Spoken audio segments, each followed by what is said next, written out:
What's going on, YouTube? I am Germ here. Today we have another deep dive video. I think this video is going to be another one that has some very, very valuable information. Another video that I'm really excited about, and I think you guys will be able to take away and learn something from, whether or not you are interested in this topic or end up actually utilizing any of this information or whatever. Still, I think it will be interesting. But some of you might actually get a lot of value from this. Today we're going to be diving into the world of glitters. I posted a video, I don't know, like a week, maybe 2 weeks ago, where we dove fully into the modern borderless holo stickers, talking all about the different returns that we saw from Stockholm and Antwerp, and maybe returns that we can expect from Paris, and what the trends and all that stuff have been. But I've been getting a ton of comments recently about people saying, hey, what do you think about glitters? Or, hey, maybe you should take a look at glitters. Or, hey, that they're going to be investing in glitters for XYZ reasons. I know some people say, hey, glitters have better returns. Some people say, hey, glitters are cheaper, so they fit my budget better. Some people say, hey, glitters are cheaper, so they're going to be easier to increase in value. Maybe it's easier for something cheaper to double or triple or quadruple or whatever in price that it is for something more expensive. And I had previously dove into glitters a little bit because I've actually purchased some Antwerp glitters. I own, I don't know, like $100, $150 in terms of Cloud9 Antwerp glitters, and I also have some Cloud9 holos as well. But I made a video before where I said, hey, maybe I regret it a little bit. I think probably the Antwerp holos for Cloud9 would have been the way to go. But I had researched glitters a little bit, but not a ton. I'd never done a super deep dive. So I wanted to do that. Even though I'm not necessarily a big fan of glitters, I did think I found out some very interesting information, maybe some eye-catching stuff.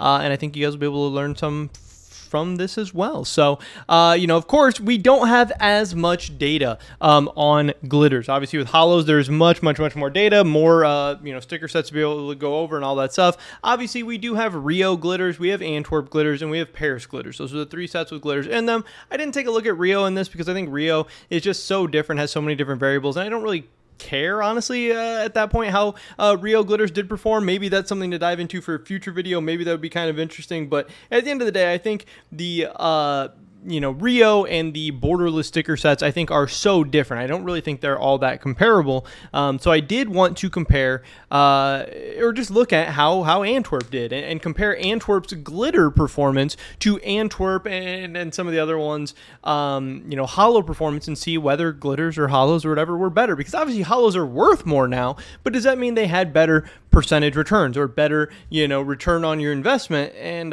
would they have been a better investment in the short, medium, and long term? So we are back to this spreadsheet where, I'm taking a look at, I have all the information here. I'm just kind of adding onto the spreadsheet of Stockholm, what the performance of Stockholm holos were. I have Antwerp holos. I have what Paris holos were on July 23rd, all the prices and all that stuff. And then here I did the full breakdown for the Antwerp glitter. So first, before we get into that too crazy, I want to just summarize what kind of returns we saw for Antwerp. So again, from the end of the Antwerp sale, the day the Antwerp sale ended, to the peak of Antwerp holo prices, the average returns that we saw were 335.6 divided by 24. We saw on average, the average sticker saw a 13.9x return from the end of the sale to the peak price, from there on. 13.98x return was the average for Antwerp holos. And if we look at the end of the sale to today, which obviously, prices have gone down a little bit since their peaks, we have 101.4.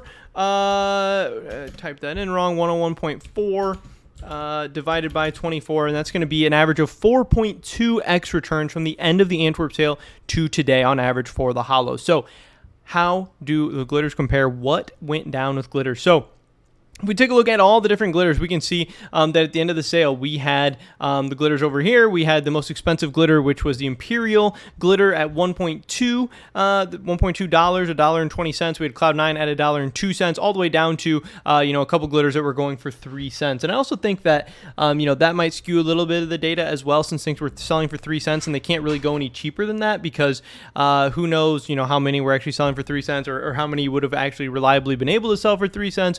Also, you have to keep in mind that when you're selling something for 3 cents, you're only, especially on Steam, you're only getting 1 cent back for it. So you're actually losing like 67% of the value, which is definitely something to note.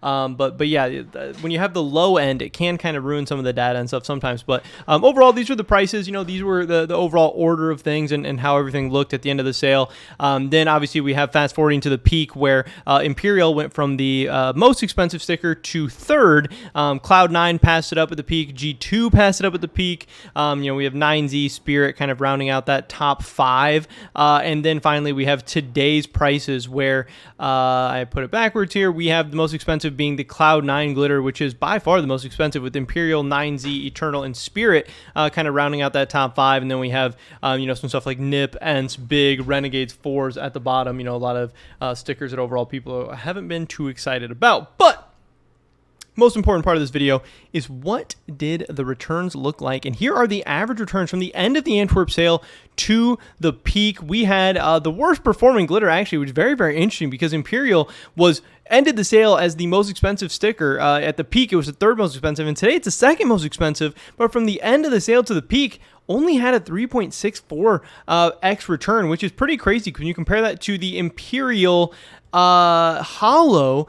We can see actually pretty similar. I thought it was going to be a little bit different, but the Imperial Hollow, was also the worst performing Hollow, which is crazy, from the end of the sale to the peak, 3.86. So for Imperial, you would have been better off with the Hollow there, just by a little bit though. And then if we kind of filter it by the other way, we have the best performing glitter, which was Vitality. And obviously if we look over here, Vitality had a 25x return on the Hollow, but actually had closer to a 30x return on the glitter. So, you would have been better off with the glitter there. We look at some other notable teams, something like Heroic. The glitter had a 19x return, and Heroic for the Hollow, this is end of the sale to the peak, Heroic had a 35. So it does really seem like it's a little bit random. It's kind of crazy. A lot of these stickers actually, the glitters did outperform from the end of the sale to the peak. Now you have to keep in mind, these were I believe the first set of glitters, so there could have been some kind of hype, some kind of craziness surrounding them. The peaks could have been crazier for some reason. Obviously glitters are a little bit cheaper, so people could have been buying them up and shooting the prices up more. And if you look at the graphs, I have the glitter graphs pulled up here. I do believe if you look at something, a lot of these graphs do get pretty crazy when you look at the times that what am I even looking at right now? This is Team Liquid Glitter. At the times that these were peaking, things actually do get a little bit crazy. I don't know why this graph looks so. Okay, this is Paris. That explains a lot. I was like, this is not what I expected this graph to look like. Here's the liquid glitter from Antwerp. You look at these, you can see the peak prices were really only the peak prices for like a day or two. So this thing doesn't entirely give an accurate representation of a lot of things. But overall, if we look at the average return for all of the glitters, which is going to be 345 divided by 24, 345 divided by 24, which is an average of a 14.4x return, which again, 13.98 was the average return for the Hollows. Glitters from the end of the Antwerp sale to the peak actually had a better return. Now, does that mean that glitters are the better investment? No, not so fast. Chill,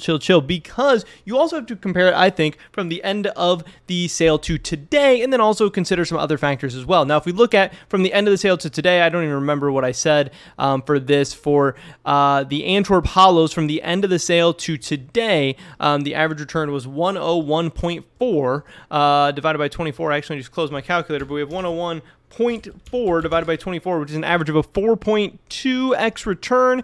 And if we take a look at the glitters from the end of the sale to today, we have 76.8 divided by 24, which is going to be 3.2. So again, that is going from a 4.2 to a 3.2x return. So Hollows from the end of the sale to today have pretty significantly outperformed the glitters, and that's actually more so than the glitters outperformed the Hollows from the end of the sale to the peak. So yes, at the very, very highest highs, glitters did have a better return, but again, that was just for like a couple days, maybe even one day. And also some of the bigger factors that I think you have to factor in is, again, Antwerp was the first glitters, and are people as excited about glitters from the Antwerp collection as they are now for the Paris collection? I don't know. I don't really see it. I think people are still really, really excited for Hollows and maybe not so excited for glitters. Another reason that I personally am not going to be buying glitters is I don't really think they look that good. I actually own an AK-47 Vulcan with some Cloud9 glitters on it, and I was really unimpressed with how the glitters look on that skin, and that's a really cool skin, and the blue Cloud9 sticker should really pop on it, but the Cloud9 glitters and most other glitters I just don't think look that good. Another thing is people saying like, oh, the glitters fit my budget better, or oh, a cheaper sticker has a better chance to increase in price. I also don't believe that at all. I think that is almost total bullshit. Like, anyone on indie budget can afford holos, because holos, they're as cheap as a couple dollars, and some of them are even under $1. Also, just because glitters are cheaper doesn't mean they have a better chance to increase. I mean, clearly you can see that here. The Antwerp Holos from the end of the sale to today have outperformed the glitters. And then also, another thing is, man, it would be such a pain in the ass to have to buy more stickers. And if I'm going to have to buy a ton more stickers, you know, glitters, they're cheaper, so you're going to be able to get more of them. That means you're going to be filling up more storage units and paying for more storage units. It means it's going to take longer to buy them. It's going to take longer to sell them. There's going to be a lot more inconvenience there. But also, when you go to sell them, you're going to be buying them in higher volumes, which means you're going to be buying them and having to buy them for worse and worse and worse prices as you buy up all the ones on the market. You know, say they're listed for like 50 cents. You try to buy 500 of them, you're going to be buying them for 50, 51, 52, 53, 54, 55, 56. You're going to be eating through a bunch of orders. You're going to be probably buying them for worse and worse prices. And then the same thing when you sell. When you go to sell a huge bulk, a higher inventory, a larger number, it's going to be harder to sell them at the prices that they're going for. It's going to be harder. You know, you're inadvertently going to be crashing the prices on the market and running the prices up on the market yourself. So I think glitters, you know, this was interesting to see that actually glitters from the end of the sale to the peak outperformed holos only slightly, but they did still outperform holos.